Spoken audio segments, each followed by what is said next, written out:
चरकसंहिता सूत्रस्थानं 12 वातकलाकलीयः।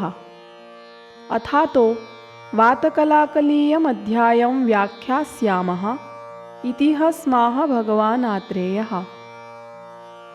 वातकलाकलाज्ञानमधिकृत्य परस्परमतानि जिज्ञासमानाः समुपविश्य महर्षयः पप्रच्छुरन्योन्यं किङ्गुणो वायुः, किमस्य प्रकोपणम्, उपशमनानि वास्य कानि, कथञ्चैनमसङ्घातवन्तमनवस्थितमनासाद्य प्रकोपणप्रशमनानि प्रकोपयन्ति प्रशमयन्ति वा, कानि चास्य कुपिताकुपितस्य शरीराशरीरचरस्य शरीरेषु चरतः कर्माणि बहिः शरीरेभ्यो वेति। अत्रोवाच कुशः सांकृत्यायनः रूक्षलघुशीतदारुणखरविशदाः षडिमे वातगुणा भवन्ति।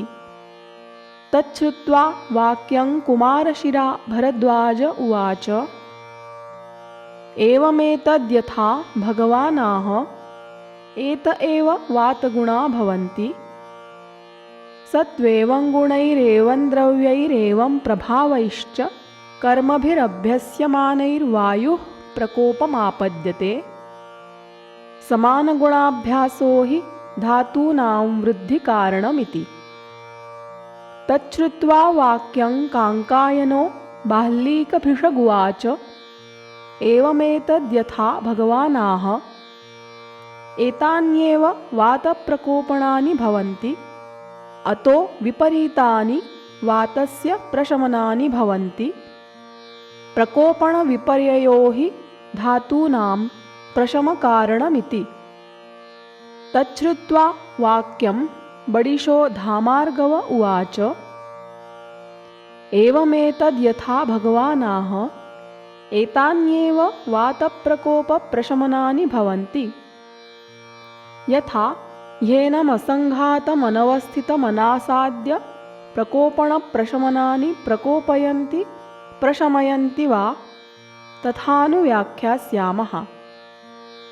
वातप्रकोपणानि खलु रूक्षलघुशीतदारुणखरविशदशुषिरकराणि शरीराणां तथाविधेषु शरीरेषु वायुराश्रयं गत्वाप्यायमानः प्रकोपमापद्यते। वातप्रशमनानि पुनः स्निग्धगुरूष्णश्लक्ष्णमृदुपिच्छिलघनकराणि शरीराणां तथाविधेषु शरीरेषु वायुरसज्जमानश्चरन् प्रशान्तिमापद्यते। तच्छ्रुत्वा बडिशवचनमवितथं ऋषिगणैरनुमतमुवाच वार्योविदो राजर्षिः एवमेतत् सर्वमनपवादं यथा भगवानाह।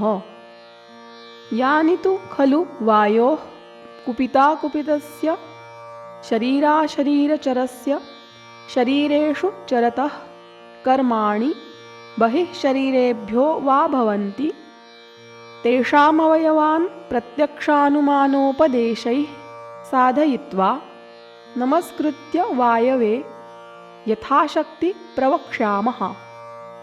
वायुस्तन्त्रयन्त्रधरः प्राणोदानसमानव्यानापानात्मा प्रवर्तकश्चेष्टानामुच्चावचानान् नियन्ता प्रणेता च मनसः सर्वेन्द्रियाणामुद्योजकः सर्वेन्द्रियार्थानामभिवोढा सर्वशरीरधातुव्यूहकरः सन्धानकरः शरीरस्य प्रवर्तको वाचः प्रकृतिः स्पर्शशब्दयोः श्रोत्रस्पर्शनयोर्मूलं हर्षोत्साहयोर्योनिः समीरणोऽग्नेः दोषसंशोषणः क्षेप्ता बहिर्मलानां स्थूलाणुस्रोतसां भेत्ता कर्ता गर्भाकृतीनाम् आयुषोऽनुवृत्तिप्रत्ययभूतो भवत्यकुपितः।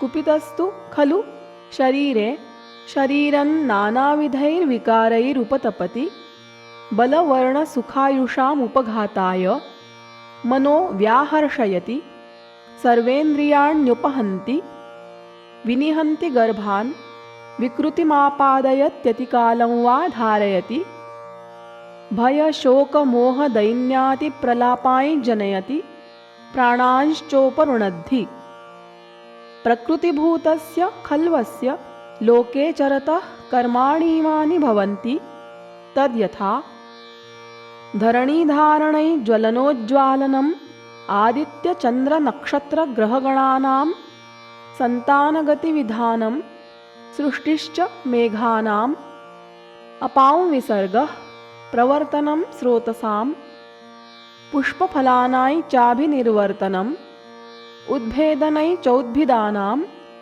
ऋतूनां प्रविभागः विभागो धातूनां धातुमानसंस्थानव्यक्तिः बीजाभिसंस्कारः शस्याभिवर्धनमविक्लेदोपशोषणे अवैकारिकविकारश्चेति प्रकुपितस्य खल्वस्य लोकेषु चरतः कर्माणीमानि भवन्ति तद्यथा शिखरिशिखरावमथनम् उन्मथनमनोकहानाम् उत्पीडनं सागराणाम् उद्वर्तनं सरसां प्रतिसरणमापगानाम् आकम्पनै च भूमेः आधमनमम्बुदानां नीहारनिर्ह्राद पांशुसिकता मत्स्यभेकोरगक्षार रुधिराश्माशनिविसर्गः व्यापादनै च षण्णां ऋतूनां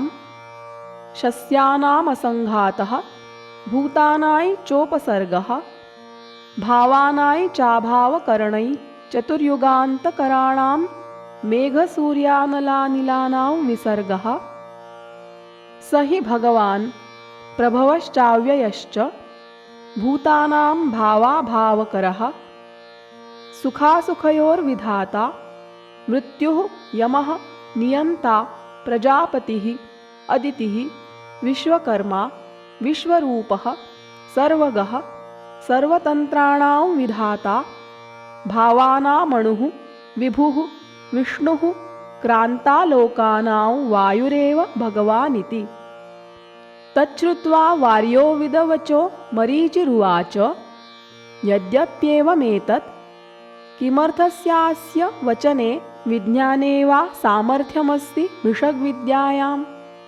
भिषग्विद्यामधिकृत्येयं कथा प्रवृत्तेति वार्योविद उवाच भिषक् पवनमतिबलमतिपरुषमतिशीघ्रकारिणमात्ययिकै चेन्नानुनिशम्येत् सहसा प्रकुपितमतिप्रयतः कथमग्रेभिरक्षितुमभिधास्यति प्रागेवैनमत्ययभयात् वायोर्यथार्था स्तुतिरपि भवत्यारोग्याय बलवर्णविवृद्धये वर्चस्वित्वायोपचयाय ज्ञानोपपत्तये परमायुः प्रकर्षाय चेति मरीचिरुवाच अग्निरेव शरीरे पित्तान्तर्गतः कुपिताकुपितः शुभाशुभानि करोति तद्यथा पक्तिमपक्तिं दर्शनमदर्शनं मात्रामात्रत्वमूष्मणः प्रकृतिविकृतिवर्णौ शौर्यं भयं क्रोधं हर्षं मोहं प्रसादमित्येवमादीनि चापराणि द्वन्द्वानीति तच्छ्रुत्वा मरीचिवचः काप्य उवाच सोम एव शरीरे श्लेष्मान्तर्गतः कुपिताकुपितः शुभाशुभानि करोति तद्यथा दार्ढ्यं शैथिल्यमुपचयं कार्श्यमुत्साहमालस्यं वृषतां क्लीबतां ज्ञानमज्ञानं बुद्धिं मोहमेवमादीनि चापराणि द्वन्द्वानीति तच्छ्रुत्वा काप्यवचो भगवान् पुनर्वसुरात्रेय उवाच सर्व एव भवन्तः सम्यगाहुरन्यत्रैकान्तिकवचनात् सर्व एव खलु वातपित्तश्लेष्माणः प्रकृतिभूताः पुरुषमव्यापन्नेन्द्रियं बलवर्णसुखोपपन्नमायुषा महतोपपादयन्ति सम्यगेवाचरिता धर्मार्थकामा इव निःश्रेयसेन महता पुरुषमिह चामुष्मिश्च लोके विकृतास्त्वेनं महता विपर्ययेणोपपादयन्ति। ऋतवस्त्रय इव विकृतिमापन्ना लोकमशुभेनोपघातकाल इति। तदृशयः सर्व एवानुमेनिरे वचनमात्रे अस्य भगवतो अभिननन्दुश्चेति भवति चात्र। तदात्रेयवचः श्रुत्वा सर्व एवानुमेनिरे ऋषयोऽभिननन्दुश्च यथेन्द्रवचनं सुराः। तत्र श्लोकौ गुणाः षड्विविधो हेतुर्विविधं कर्म यत्पुनः वायोश्चतुर्विधं कर्म पृथक् च कफपित्तयोः। महर्षीणां मतिर्या या पुनर्वसुमतिश्चया कलाकलीये वातस्य तत्सर्वं सम्प्रकाशितम्। इत्यग्निवेशकृते तन्त्रे चरकप्रतिसंस्कृते श्लोकस्थाने वातकलाकलीयो नाम 12 अध्यायः समाप्तः इति निर्देशचतुष्कः।